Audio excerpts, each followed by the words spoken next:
Bien, monsieur le vice-président de l'Assemblée nationale de Côte d'Ivoire, monsieur le représentant de monsieur le maire de la commune du Plateau,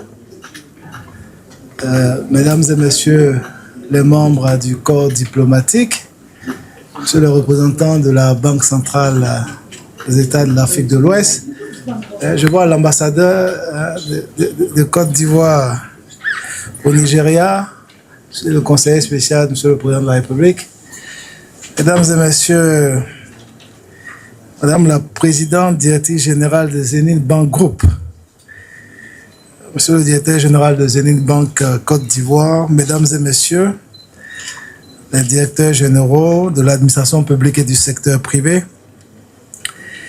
chers cadres et employés de Zenith Bank Côte d'Ivoire, honorables invités, mesdames et messieurs. Je voudrais d'abord excuser peut-être pour ce retard parce que bon, on a eu un agenda qui a été un peu bousculé avec une rencontre avec monsieur le Premier ministre, ce qui justifie en fait ce retard. Donc pour vous dire que je suis très heureux d'être ici avec vous cet après-midi et prendre la parole à l'occasion de cette cérémonie d'inauguration de Zenith Bank Côte d'Ivoire. Je voudrais, à l'entame de mon propos, j'espère que c'est que monsieur le maire l'a fait, au nom du gouvernement, souhaiter Akwaba, c'est-à-dire la cordiale bienvenue à toute la haute délégation venue du Nigeria. Je ne sais pas si le ministre, m'avait annoncé le ministre des Finances, Taiwo Oyedele, je ne sais pas s'il est là, son représentant, voilà. Donc, saluer toute la délégation venue du Nigeria et saluer en tout cas toutes ces hautes personnalités qui nous font l'amitié et l'honneur de participer à cette cérémonie. C'est le lieu pour moi de saluer l'excellence des relations diplomatiques et économiques qu'entretiennent la Côte d'Ivoire et le Nigeria, avec, il faut-il le rappeler, des niveaux d'échanges économiques et commerciaux d'environ 2,5 milliards de dollars US, avec un solde commercial qui est aujourd'hui en faveur du Nigeria. Parce que, comme vous le savez, le Nigeria, en fait, est le deuxième fournisseur mondial de la Côte d'Ivoire, parce que c'est notre premier fournisseur en termes d'hydrocarbures, de tout le pétrole brut qui est raffiné à la scie, vient pratiquement du Nigeria. Voilà. Donc, en termes d'importation, c'est environ 2,5 milliards de dollars qui sont importés en termes de produits pétroliers du Nigeria. Et nous exportons moins de 200 millions de dollars. Donc, vous voyez que la balance est très, très excédentaire en faveur du Nigeria, ce qui démontre qu'il y a du travail à faire, sinon il y a du potentiel que nous devons pouvoir saisir. Comme vous le savez, le Nigeria intervient en Côte d'Ivoire dans de nombreux secteurs d'activité. J'ai parlé des hydrocarbures tout à l'heure, mais également dans la banque avec GT Bank et UBA qui sont déjà là. Je voudrais saluer, en tout cas exprimer toute notre gratitude à Dr Adaora Umeji, c'est bien ça, présidente directrice générale des Zenith Bank Group, qui a fait le bon choix en décidant d'ouvrir Zenith Bank en Côte d'Ivoire. Donc, cet acte que vous posez constitue un engagement majeur pour le développement des investissements et des petites et moyennes entreprises en Côte d'Ivoire. Je voudrais également saluer le board de Zenith Bank qui a bien voulu choisir notre compatriote Cédric Tano comme directeur général de Zenith Bank Côte d'Ivoire et saluer en tout cas tous les travailleurs de cette société pour tout l'accueil qu'il nous réserve à cette cérémonie. Honorables invités, mesdames et messieurs, comme vous le savez, l'épargne et l'investissement occupent une place très importante en matière de croissance économique et d'augmentation de la richesse, aussi bien pour les ménages, les entreprises que pour la nation. La présente cérémonie est donc une contribution importante à l'action du gouvernement pour la promotion de l'investissement privé dans le processus de développement économique et social de la Côte d'Ivoire.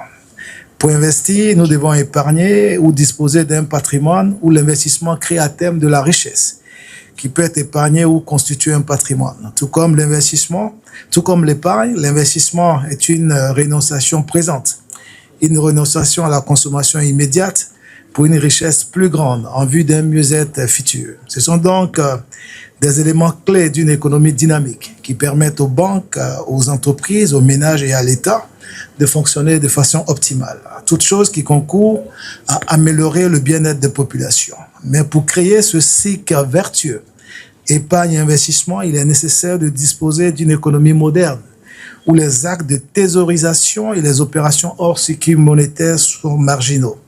C'est à cet effet que le gouvernement de Côte d'Ivoire s'est engagé avec l'adoption et la mise en œuvre de différents plans nationaux de développement, dont le nouveau PND qui a été adopté ce lundi par le Sénat de Côte d'Ivoire. Faut-il le rappeler, notre pays s'est doté d'un plan national de développement qui est d'un coût de l'ordre de 209 milliards de dollars US, qui est décliné selon la vision du président de la République, son Excellence M. Alassane Ouattara, qui est de bâtir en fait une grande nation stable, ambitieuse et solidaire à travers 6 piliers. L'objectif de ce plan est de hisser notre pays au rang des pays à revenus intermédiaires de la tranche supérieure à l'horizon 2030.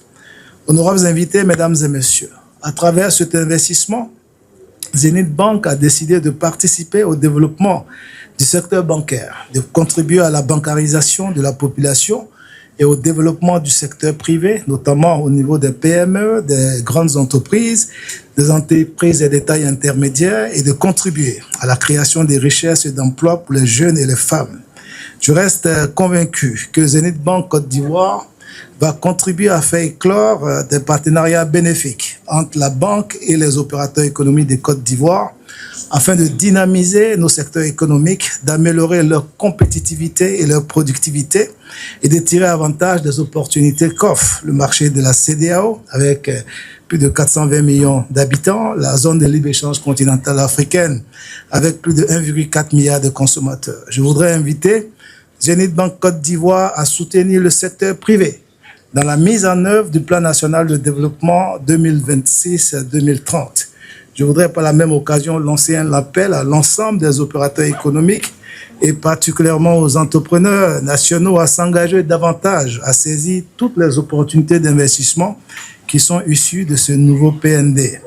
Pour ma part, je puis vous assurer que le gouvernement se tiendra toujours aux côtés des opérateurs économiques pour soutenir leurs efforts, les accompagner et les encourager dans leurs différentes initiatives pour un partenariat gagnant-gagnant. Avant de clore mon propos, je voudrais réitérer mes sincères félicitations et remerciements. Il se trouve qu'aujourd'hui même, au Conseil des ministres, le président a accepté la nomination du nouvel ambassadeur du Nigeria en Côte d'Ivoire. Donc, il faut peut-être saluer cela. Et cela coïncide avec l'inauguration de votre banque en Côte d'Ivoire. Et je voudrais, pour terminer, dire que nous sommes très heureux d'avoir une banque de la taille de Zenith qui vient pour la première fois en Afrique francophone et que cela puisse commencer par la Côte d'Ivoire. Et je pense que vous avez bien fait, parce que la Côte d'Ivoire, comme vous le savez, est la deuxième économie de l'Afrique de l'Ouest, la première économie au niveau de l'Afrique de l'Ouest francophone, et un pays qui offre la stabilité et également qui offre la croissance, parce que nous avons ici beaucoup d'opportunités d'affaires. Et cela, nous l'avons discuté à plusieurs reprises avec monsieur l'ambassadeur, et nous espérons que l'ouverture de Zenith Bank, qui est l'une des banques les plus importantes au Nigeria, vienne booster les relations entre la Côte d'Ivoire et le Nigeria. Parce que nous pensons sincèrement que si ces deux pays, leaders de la région, renforcent les relations de coopération économique et sociale, cela va impacter les 420 millions de populations vivant dans la CEDEAO. Et cela me semble indispensable. Raison pour laquelle nos autorités ont mis en œuvre, sinon sont en train de mettre en œuvre des projets importants, des projets structurants, des projets d'intégration économique, comme le corridor Abidjan-Lagos, qui va traverser 5 pays, la Côte d'Ivoire, le Ghana, le Togo, le Bénin, le Nigeria, et impacter plus de 300 millions d'habitants. Ce sont des projets essentiels qui vont impacter, en tout cas, je veux dire, la vie économique et sociale de nos différentes populations. Et également, nous espérons que Zenith Bank va également venir renforcer le financement de l'économie réelle. Le financement de l'économie réelle pour nous aider à améliorer en fait le taux de crédit à l'économie, qui est aujourd'hui en dessous des 35%, à l'effet en fait que le secteur privé puisse bénéficier de financement dans le cadre notamment des projets structurants qui sont dans le PND 2026-2030, parce que notre vision, la vision du chef de l'État, c'est de poursuivre en fait la transformation structurelle de notre économie en accélérant l'industrialisation. Et l'industrialisation permet de créer en fait des emplois de qualité et des emplois durables. Et donc, tout ceci pour dire que nos deux pays, en tout cas, doivent marcher main dans la main. Et nous envisageons, en tout cas, dans le cadre des roadshows que nous ferons, faire un tour à Lagos pour proposer le PND, le Plan national de développement, aux opérateurs économiques nigérians et indiquer également que Zenith Bank doit pouvoir aider pour que les opérateurs économiques nigérians puissent s'intéresser au secteur privé ivoirien. Bien sûr, avec des possibilités de partenariat, des possibilités de joint venture avec leurs frères ivoiriens, etc., pour montrer que main dans la main, l'Afrique peut aller très loin, notamment l'Afrique de l'Ouest peut aller très loin. Et donc, pour vous dire que la langue ne doit pas être un complexe. La langue, en fait, le business n'a pas de langue. L'argent n'a pas de langue. Donc, je pense que les hommes se comprennent. Vous voyez souvent nos mamans, elles sont dans les villages, elles ne parlent ni français, ni anglais, mais elles font tous les jours des affaires. Donc, pour dire que les affaires ont leur langage particulier et donc, il faut y aller. On peut faire des affaires en Côte d'Ivoire et la langue ne doit pas être une barrière parce que, comme je l'ai indiqué, il y a beaucoup d'opportunités dans notre pays. C'est donc sur cette note d'espoir que je voudrais clore mon propos et déclarer officiellement, au nom du gouvernement de Côte d'Ivoire, déclarer officiellement ouverte Zenith Bank Côte d'Ivoire et vous souhaiter bon vent. Plein succès dans vos activités. Je vous remercie.